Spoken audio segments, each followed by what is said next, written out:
Constituição de 1988 é considerada um marco da cidadania e da participação cidadã e também da participação feminina no Parlamento brasileiro. 26 mulheres fizeram parte da Assembleia Nacional Constituinte e hoje nós recebemos aqui no Cidadania Mulher a deputada constituinte Moema Santiago, que foi deputada federal eleita pelo Ceará em 1986. Seja bem-vinda, muito obrigada por vir aqui à TV Senado participar do nosso programa Cidadania Mulher. Roberto, o prazer é meu, imenso de estar aqui, porque não deixe de ser, após tantos anos e tanta conquista, a luta da mulher é uma emergência ainda num país como o Brasil. Houve até alguns retrocessos, mas nós estamos aumentando pouco a pouco os espaços.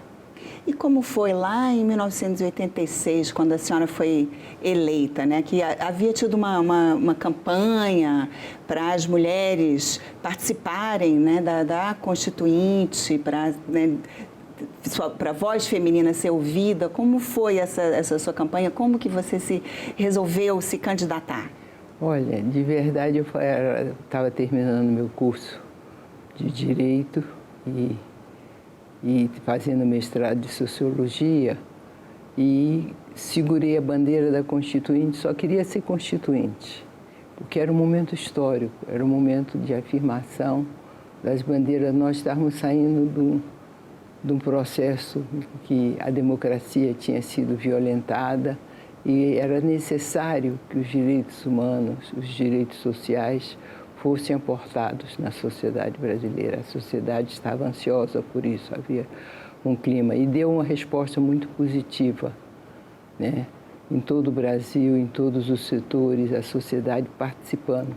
Tanto que quando ela terminou o trabalho, que não foi fácil, teve momentos, inclusive, que se pensou até em renunciar, porque achávamos que aquilo poderia ser um aval há coisas que não concordavam, mas ela avançou tanto socialmente que ela foi batizada, homenageada pelo Dr. Ulisses, que foi o grande condutor das reformas, como uma Constituição cidadã.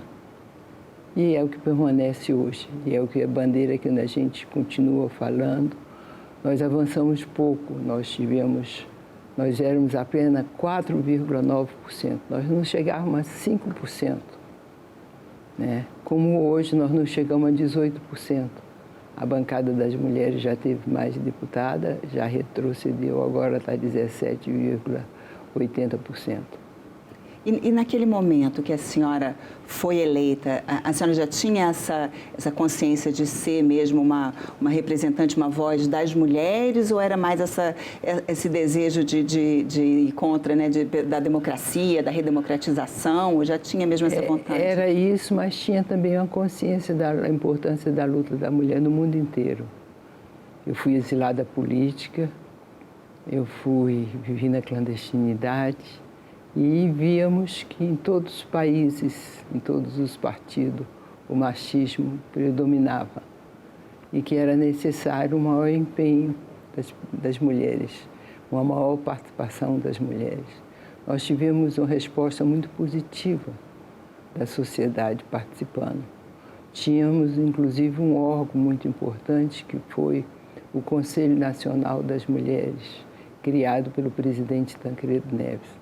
Aliás, eu tive a honra, esse movimento das mulheres foi continuidade da luta pela anistia. Já no exílio eu conheci a deputada Ruth Escobar, que era uma atriz de São Paulo, se elegeu, ela era batalhadora feminista na questão da mulher e estava já na luta da Constituinte também. Então, nós tivemos um encontro, ela promoveu com o presidente, não presidente ainda, um candidato, um encontro nacional das mulheres com o governador Tancredo Neves. E pedimos um Ministério da Mulher para a luta. Aí ele foi muito sincero, disse, olha, o Ministério eu não posso dar, não vou me comprometer. Vamos começar com o Conselho Nacional, que era, na verdade, um mini-ministério. E a Jaqueline Pitangui, uma socióloga, professora do Rio, foi nomeada e conseguiu com o apoio de todas as mulheres. É importante dizer que, por exemplo, o presidente Tancredo, o presidente Sarney fizeram um conjunto de juristas apoiando a Constituinte, um suporte da sociedade civil. Já esse conselho só tinha uma mulher, uma grande feminista, uma advogada, professora, doutora Florisa Veruti, era a única mulher que participava.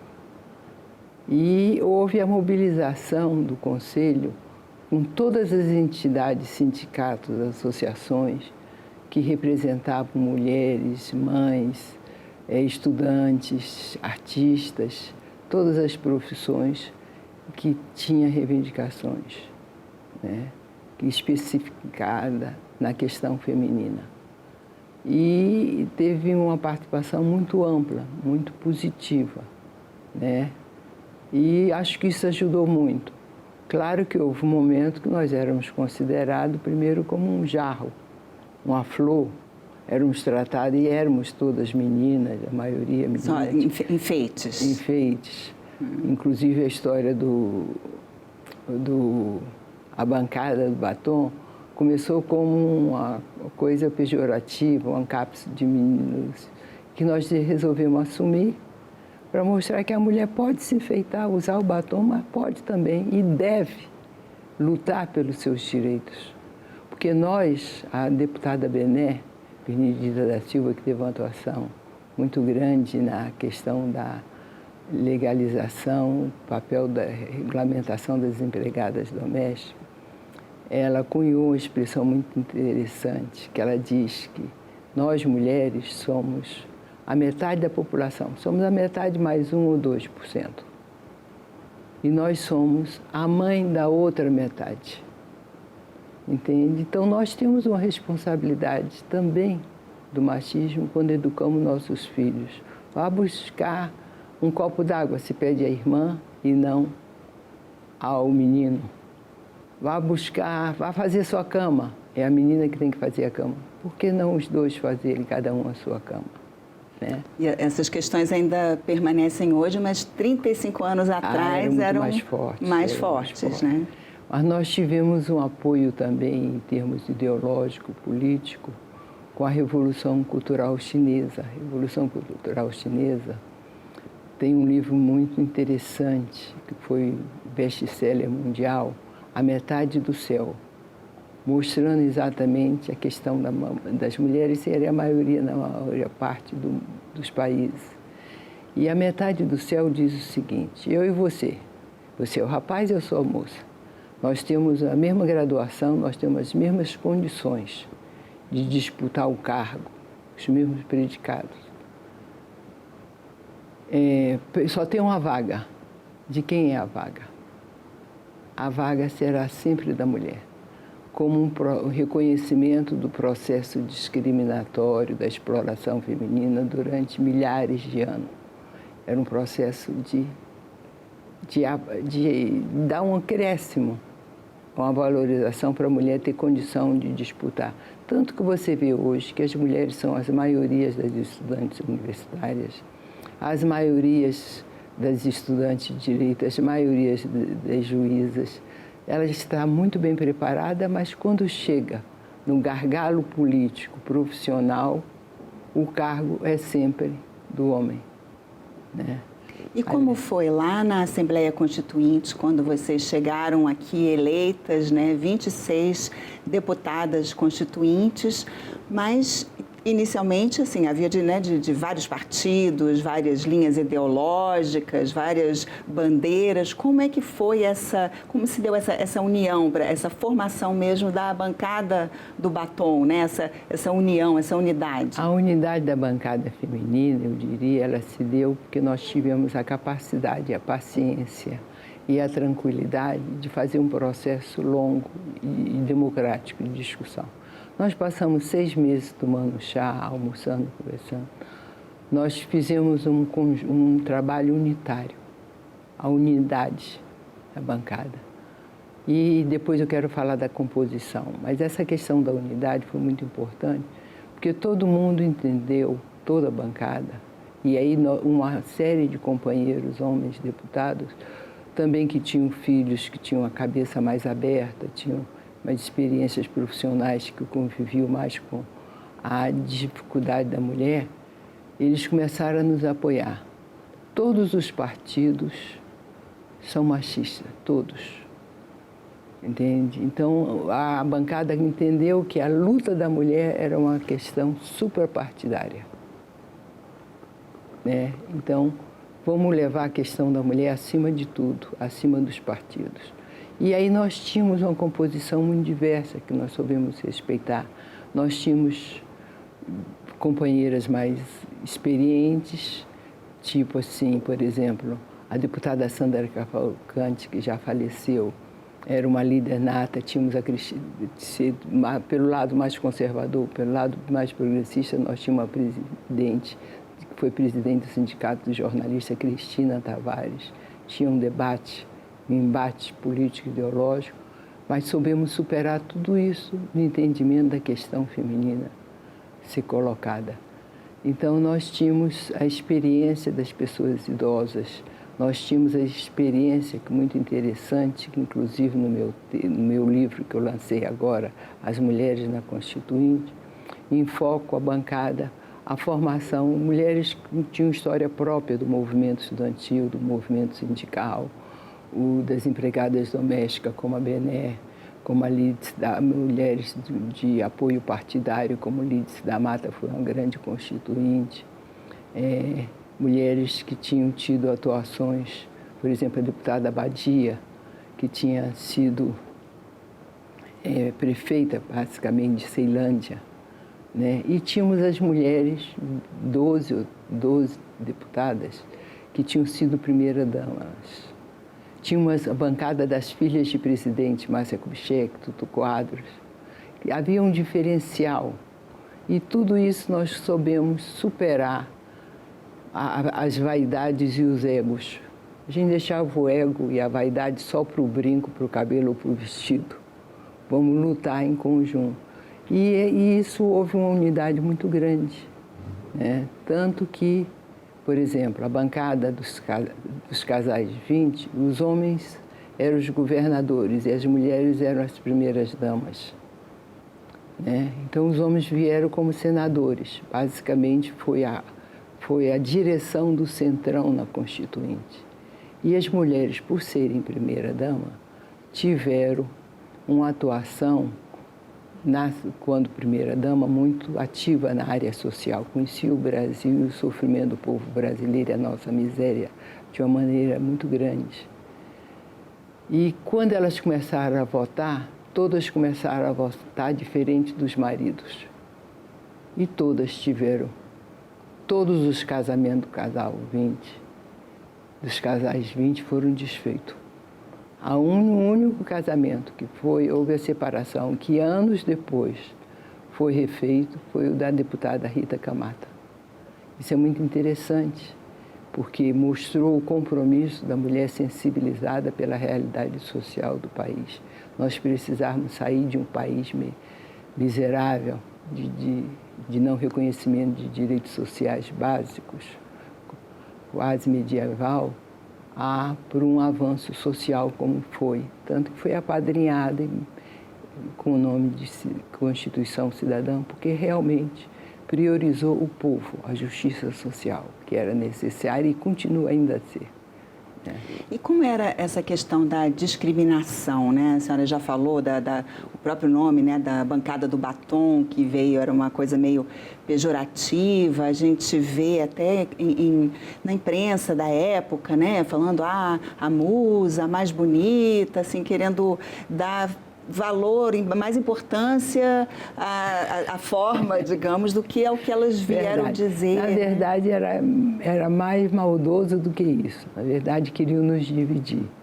E nós, com esse trabalho de unidade, de discutir a questão da mulher, a solidariedade, os embates, que a luta da mulher é uma questão suprapartidária, não entramos nessa.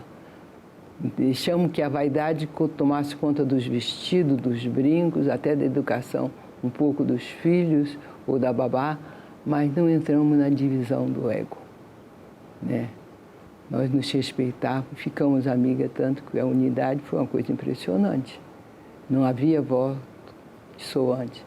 Um era menos ativo, outro menos ativa, outra a gente sabia que estava com um processo difícil, separa, não separa. Nunca nos metemos na vida de ninguém. Não houve clima de fofoca nenhuma.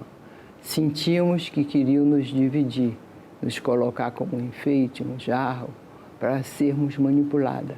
E quando criaram a bancada do batom, era uma coisa tão forte na imprensa, que era uma maneira de nos fazer refém, né, de um jogo político contra as mulheres, os interesses das mulheres, que a gente resolveu dar o checkmate.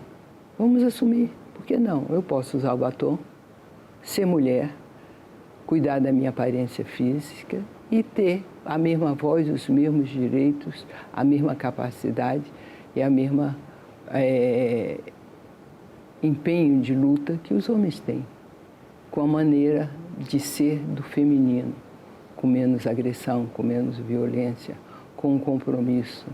Então a gente começou a observar as administrações onde tinha mulheres, poucas mulheres, governador ou prefeito, nós começamos a ver o diferencial social.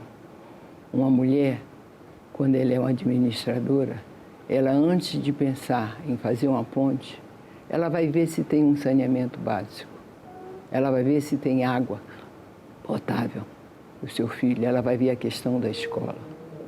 Então é uma sensibilidade que deu o checkmate em resposta positiva para a Constituinte. E a senhora mencionou até essa questão, né, das babás, das crianças, que, né, assim, até hoje a gente sabe que as mulheres são mais responsáveis por esses assuntos, né, da família, da casa, né, 35 anos atrás ainda mais, né? Como é que isso se dava, assim, com as mulheres, né, as deputadas constituintes? Olha, elas tinham que assoviar e chupar cana. Era meio difícil, por exemplo. Eu era advogada, estava solteira, viúva, e era vice-líder do meu partido. Na época eu fui eleita pelo PDT. Então me deram uma tarefa de fazer as reuniões. Na verdade eu secretariava as reuniões, tinha que articular tudo. Tinha até a luta do banheiro, que ficou famoso. Não tinha. Na verdade o Oscar Niemeyer, ele fez o banheiro. Como não tinha banheiro, mulheres, os homens pegaram e ampliaram o banheiro das mulheres. Quando nós chegamos, entende? Então foi recriado, como a planta original, o banheiro das mulheres. Então eu chegava em casa de madrugada, como todos nós, né? E às vezes a gente voltava até 4, 5, 6 horas da manhã. E no dia seguinte tinha que estar às 8 horas. E eu era a única mulher do PDT. E tinha um banheiro que era usado por 26 homens. Entende? Toda vez que eu precisava usar o banheiro da liderança, eu tinha que fazer uma faxina no banheiro, né? Além de eu ter que chegar mais cedo para organizar a reunião. Então, um dia eu cheguei para a reunião dos companheiros e disse assim, bem, eu posso fazer esse trabalho, se vocês querem. Mas então eu vou jogar contra as regras. Eu não tenho marido, não tenho esposa para fazer o meu trabalho, que as esposas de vocês fazem o café, deixar os meninos arrumados para a escola. Então a reunião não vai ser mais às 8 horas, vai ser às 9 horas, para eu continuar exercendo essa função. Eles tomaram um susto, se olharam e aceitaram. Então eu acho que foi uma questão que pouco a pouco a gente foi conquistando o apoio e o respeito, porque eles viram que nós não estávamos para brincar. Nós estávamos conscientes do nosso papel, né? E havia, sobretudo, esse sentimento, porque, por mais que tentasse jogar uma contra a outra, entende, não vingou. As piadinhas, o pejorativo, né? O batom tá dominando a imprensa, então vamos fazer uma coisa positiva. A mulher pode usar o batom, pode trabalhar, usar a sua vaidade no vestir e tudo, mas não vai negociar essa vaidade em troca das emendas populares ou sociais, ou de justiça, ou de democracia. Vamos voltar então, a senhora falou a história do banheiro, né, que é uma história que ficou, né, falada, conhecida, e a senhora vivenciou isso, né, que não havia banheiro no plenário, ou melhor, né, havia, mas tinha sido invadido, ocupado, né, pelos homens. E aí como é que surgiu essa demanda? Porque havia outros, mas seriam longe, né, assim, na hora da votação, se tivesse que ir para o banheiro lá longe, perdia a votação. O doutor Luiz tinha uma grande sensibilidade, ele imediatamente percebeu o que era. E acho que com menos de um mês foi resolvido isso. Porque era uma dificuldade, porque as deputadas, eu, por exemplo, tinha no meu gabinete, era no 8º andar do anexo 4. Nós eu andava com um carrinho de quase supermercado, carrinho de aeromoça. Os anais da Constituinte eram livros imensos. Ou você pegava um assessor para te ajudar a carregar, ou você tinha que trazer o carrinho. Entende? Então, numa hora que você está passando mal, você não tinha banheiro para todo mundo. Então, imediatamente isso foi resolvido, de uma maneira tranquila, ficou essa marca. Mas não foi um erro do Niemeyer, não. Foi uma invasão homofóbica, né? E como foi, o que foi a Carta das Mulheres aos Constituintes? Esse é um ponto muito importante. Exatamente, foi um trabalho, até sugeria que você fizesse essa entrevista também com a Jaqueline Tanguy, que ela foi a coordenadora. Ela conseguiu ouvir e colocar as pretensões, os desejos da maioria da sociedade brasileira em torno dos direitos das mulheres. Então, se criou até, para combater o lobby do batom, nós colocamos palavra constituinte para valer, tem que ter a palavra da mulher. Nós não usamos o batom. Entende? O batom, entende, foi usado. Então, nós demos o troco imediatamente. Teríamos que ter a palavra da mulher. E entendemos, então, que essa palavra seria o quê? Seriam as propostas que já até a questão dos direitos, porque a sociedade aceitava e vivia sobre um regime em que o homem era a cabeça. Não. Do casamento, da relação civil. Não, homens e mulheres têm direitos iguais, né? Então, essa busca de igualdade, de participação, de respeito, de solidariedade, de partilha e compromisso democrático foi muito grande. A Carta da Mulher Brasileira, ao povo brasileiro, expressou isso. Mas foi um processo longo, meses de discussão.